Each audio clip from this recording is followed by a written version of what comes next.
Hey everybody, I just wanted to continue filming my cover review for the Hobonichi Cousin. My first review, I filmed a review of the Woodland Cottage Farms fabric cover that I had, custom made, and then the Foxy Fix Perfect Fit A5 for the Hobonichi Cousin in Stella. And so this is part 2. I actually had another cover already come and go, and I completely forgot to film a review of it. I did order the A5 Hobonichi Cousin folio or cover from Leather Quill Shop on Etsy. And it did come and it was beautiful. However, I don't know if I can explain this very well. It had... This is not it. Obviously, this is another cover that I will talk about in a second, but it was a little bit taller. It had a pretty big gap at the top and the bottom of the cover. There was quite a bit, which I was hoping would fix my sort of sticking problem that I had with the Stella. Opening and closing it and having it stick inside the cover. However, it didn't. That cover did still kind of stick opening and closing. I don't know how better to explain it. And that's not a problem per se. It's not like it was ruining my Hobonichi at all. It's just a personal preference. It really drove me crazy. So I passed it along to another owner that will hopefully love it and enjoy it. And I hope it'll actually work out really well for her because she has an A5 that's not a Hobonichi, that is just ever so slightly bigger than a Hobonichi. So we were kind of hoping that since the leather quill cover had a whole bunch of extra space on the overhang, that it would work out well for her. So anyway, today is the Speckled Fawns A5 Traveler's Notebook. This is not their folio or their cover or what have you that they make. This is just a regular A5 traveler's notebook with a 1-inch reinforced spine in their mustard rustic Kodiak. Now I am a massive Speckled Fawns fan. I don't want to admit how many of their traveler's notebooks in various sizes, almost all in the original rustic Kodiak leather. I am obsessed. And I found this on the Speckled Fawns buy sell trade page on Facebook and decided to give it a try. Now, I will preface this by saying I do not typically like putting bound books like this inside of a traveler's notebook. They have a lot more play because they're not really designed to fit on elastics, and that typically drives me nuts. However, it's rustic Kodiak and it's Speckled Fawns, and I'm on the quest for the perfect cover. So I went ahead and did it, and I'm actually fairly pleased. Of course, it's rustic Kodiak, so I love the cover, and it's staying with me whether I end up keeping my Hobonichi in it or not, because it's a rustic Kodiak traveler's notebook. I have to keep it. It has just this straight sort of secretarial pocket in the front. It does have 4 elastics, so I put my Hobonichi in the center 2 elastics, and I do 2 instead of 1 because it's such a big book.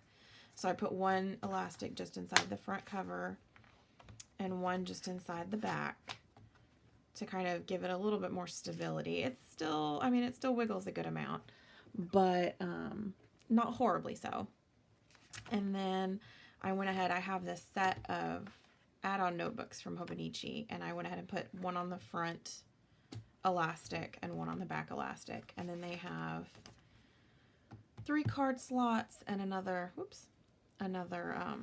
full-length slot there. Now rustic Kodiak, as you can see, is very floppy, and if anything, I want to say this mustard is even floppier than the original. So it's not exactly got a whole lot of structure. However, the Hobonichis are a pretty solid book, so it's not going anywhere. Now here's the one thing that drives me nuts about this, and I don't know that I will keep my Hobonichi in it just for this reason.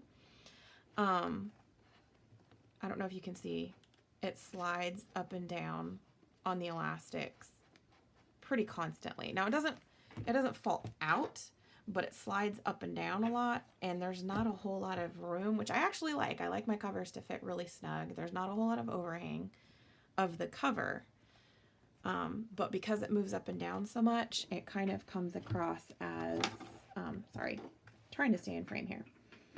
It comes across as really, really wiggly and unstable, which is why I'm not a fan of putting bound books in traveler's notebooks to begin with. But I love this cover, so we're going to try to make it work for a while. It fits well, as you can see, especially if you're like me and you don't like a lot of overhang. However, there is still just enough that the tiny tabs are not, as you can see, they're not going to stick out. They're not going to get hit by the elastic. So it's a really nice book. It is really, really soft and squishy and wonderful.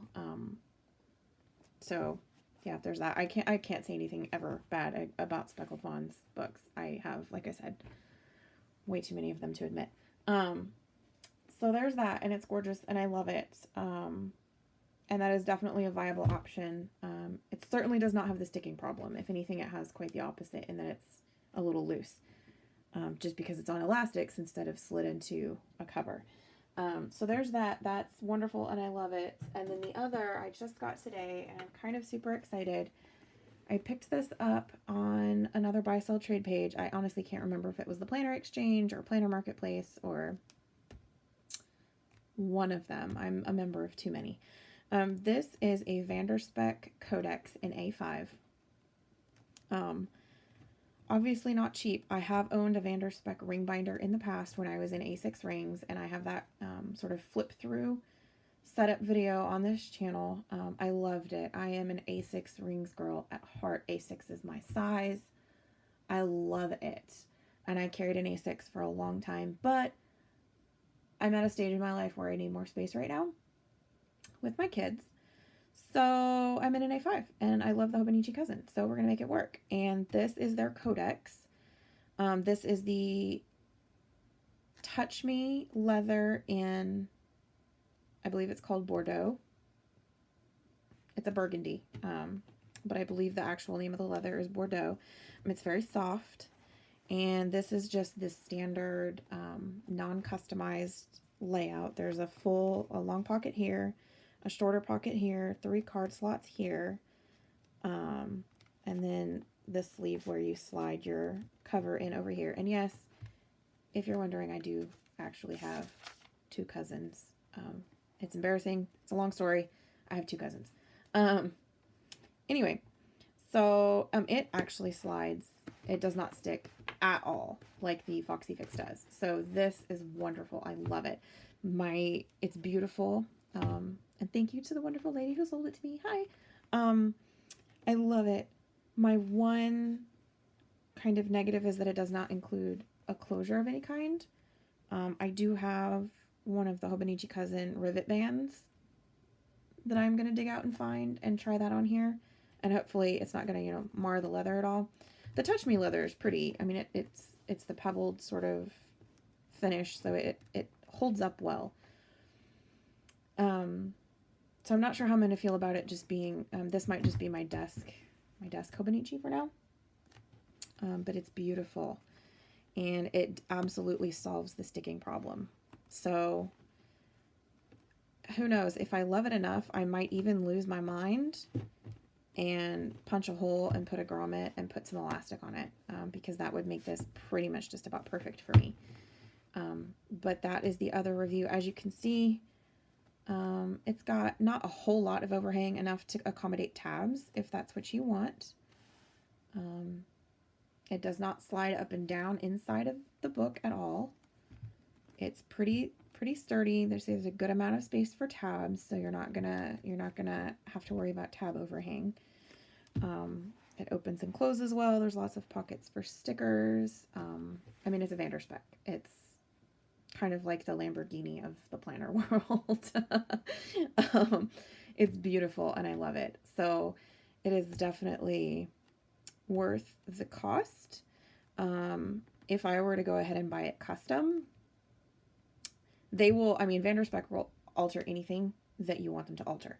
So if I were to ever lose my mind and decide to spend the money on a custom, I would definitely get one with a closure. I don't know that I would change much else about it. It's beautiful and it's perfect. I might add a pen loop, but that's about it.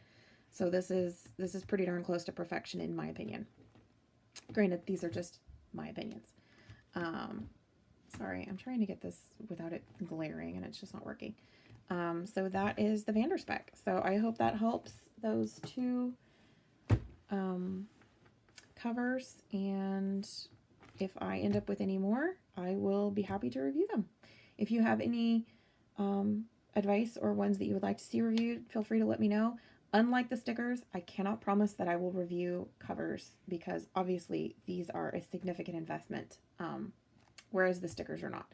So, but if you have any advice or encouragement on finding the perfect cover for your cousin, please let me know, and I will see what I can do. Alrighty, I'll see you guys next time.